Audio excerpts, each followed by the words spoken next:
Last few weeks, the quantitative easing programs of the ECB were already announced. Don't you think these announcements are already discounted in the markets?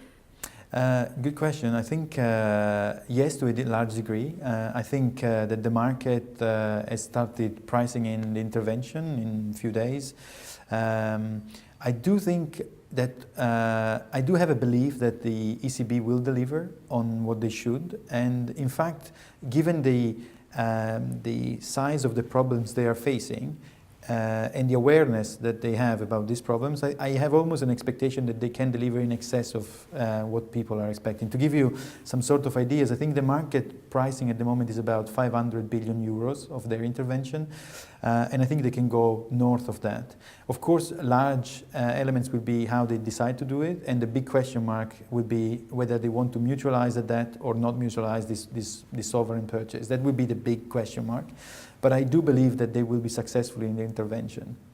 Okay. Looking back at QE, what will be the influences on the euro-dollar?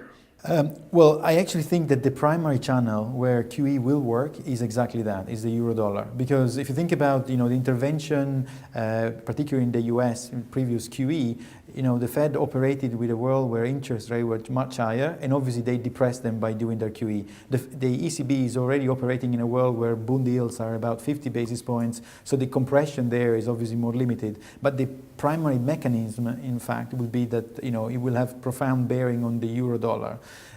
Personally, I actually think that if there is an area where QE will work in Europe is exactly the monetary channel, the currency channel, and that's because lower euros effectively will lift the inflation expectations in some shape or form, rather than actually immediate pass through to the economy. So I think QE will succeed. I think the ECB is forced to do it at this point in time, but I think the main beneficiary will actually be a depressed euro-dollar for the time to come.